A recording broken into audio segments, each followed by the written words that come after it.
Voilà, et on en a les disciples de Yeshua, parole vivante, faite chair.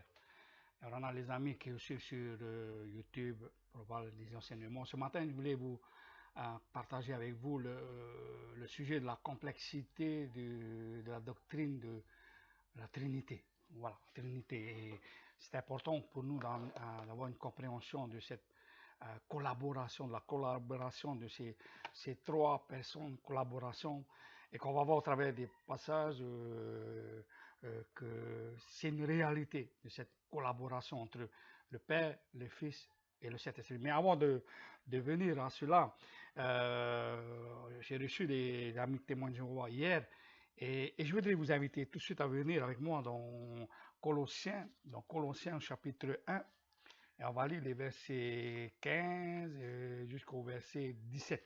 Colossiens chapitre 1, verset...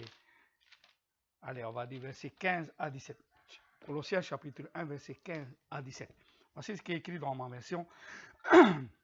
Il est l'image de Dieu invisible, premier-né de toute la création. Ok, si on reste là-dessus, c'est juste ce verset-là. Et ce verset-là, il parle de Jésus en tant que premier-né de toute la création. Et à partir juste de ce verset-là, ils ont donc, ils se sont arrivés au point de dire que Jésus est une créature. Jésus a été créé, puisque la Bible dit que Jésus est le premier-né de toute la création. Et si on reste sur ce point de vue-là, donc on peut être d'accord avec eux sur ce point-là. Si on reste sur ce verset-là. Maintenant, la parole de Dieu, il faut le voir dans le contexte, dans tout le contexte, pour pouvoir comprendre et réaliser ce que Dieu nous dit au travers de sa parole. Et si on continue au verset 16 et le verset 17, nous verrons qu'ici, il parle au verset 16, car en lui, tout a été créé, dans les cieux et sur la terre. Et ça rejoint Matthieu chapitre 28, verset 18. Hein. Et il dit ici qu'en lui, tout a été créé dans les cieux, sur la terre, ce qui est visible, ce qui est invisible. Trône, souveraineté, principauté, tout pouvoir, tout a été créé par lui et pour lui. Alors, si on reste juste sur le premier verset, verset 15, on peut dire que Jésus a été créé par le Père. Ou alors, et d'autres versions au niveau des musulmans, Dieu ne peut pas avoir de fils parce que Dieu ne peut pas coucher avec une femme. Et Dieu ne peut pas avoir un fils, c'est impossible. Ça, c'est resté à un niveau humain. Si on raisonne, on reste dans le niveau humain, c'est sûr que Dieu ne couche pas avec un homme, avec une femme, pardon. Il ne couche pas avec une femme, avec un être humain, pardon, avec une femme. Mais là, il faut hausser le niveau de notre compréhension dans le monde spirituel, dans le monde divin. Dans le monde divin, parce que Dieu a sa nature. C'est ça que nous devons comprendre que il faut dissocier pour bien comprendre la complexité de ce sujet de la Trinité. Il nous faut dissocier, c'est important, dissocier la nature et la fonction. La nature du Père, la nature du Fils et la nature du Saint-Esprit. Et différencier ça de la nature de fonction. Il y a la fonction de Père, il y a la fonction du Fils, avec une mission, c'est lui de venir être le Messiah, le Messie, de sauver le monde, sauver l'humanité de la mort éternelle. Et il y a la fonction du Saint-Esprit qui est notre consolateur, le paraclète, celui, notre conseiller, notre assistant, celui qui va nous aider, être avec nous tous les jours jusqu'à la fin. Et donc, il nous faut comprendre ça, dissocier, parce que si on reste juste dans une réflexion humaine, eh bien, on va dire que Jésus a été créé, tout comme Satan a été créé. Or, la Bible dit que tout a été créé par lui. Et si tu es une créature, tu ne peux pas créer le monde spirituel, impossible. Il faut être Dieu pour créer le monde spirituel, payer les anges. Et Matthieu chapitre 18, 28, verset 18, il dit, tout pouvoir m'a été donné dans le ciel et sur la terre. Et juste ce passage, il dit, tout pouvoir m'a été donné. Le mot pouvoir en grec ici, c'est le mot exousia, qui dit autorité sur ce qui est dans le ciel et autorité sur ce qui est sur la terre, et qui lui a été donné par le Père. Et on voit ici la collaboration étroite entre le Père et le Fils. Et c'est ce que Philippe n'a pas compris. Un jour, Félix me demandera à le Père. Et ça me suffit. Et Yeshua lui dit, mais Philippe, ça fait 3 ans que je suis avec toi. Tu n'as pas vu le Père. Et Jésus lui dira, si tu m'as vu, tu as vu le Père, parce que je suis dans le Père et le Père est en moi. Le Fils est l'image du Dieu invisible. Il a une nature, le Fils a la nature divine. Le Saint-Esprit, une nature divine.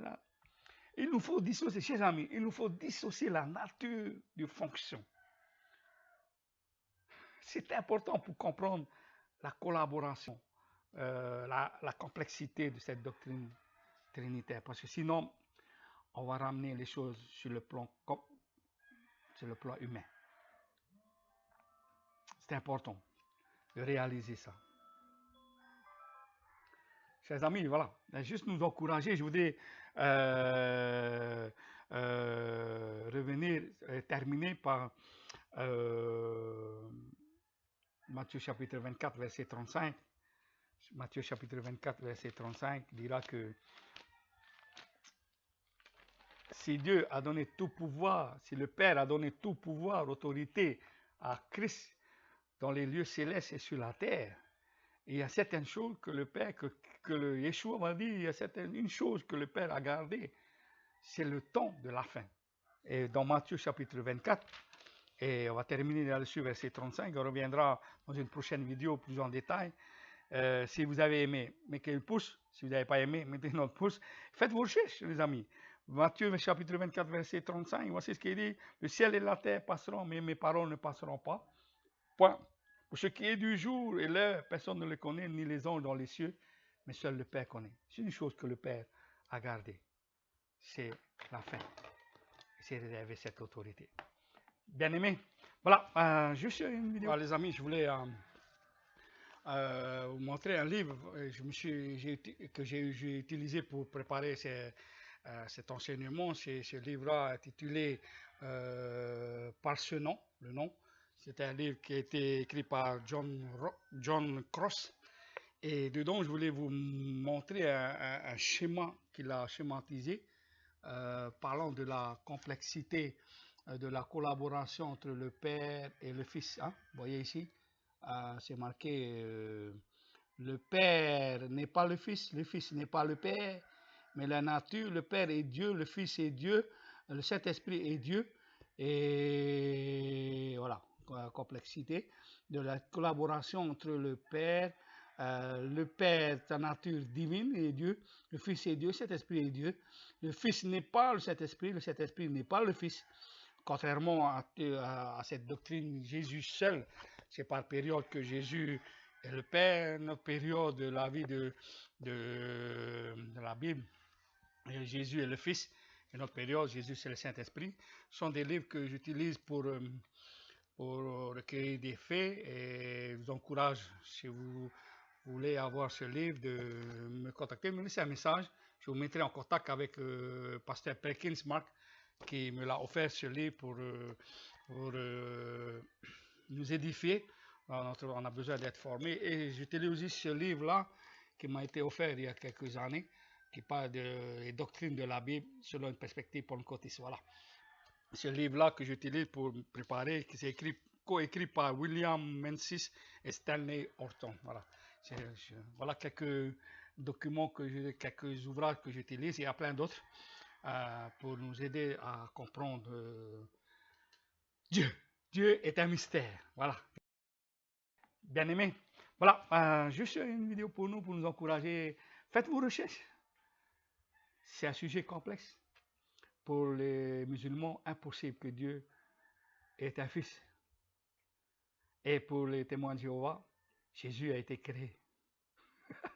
Et pour nous, la Bible nous dit que Jésus a tout créé. Hein, dans Jean chapitre 1, il dit toute chose a été créée par elle. Et il faut être Dieu pour créer. Voilà, s'il y a une créature, il faut l'avoir. Bien aimé, je vous aime. J'espère que ça vous a aidé. Bon week-end et prenez bien soin de vous. Allez, ciao, ciao, à la prochaine.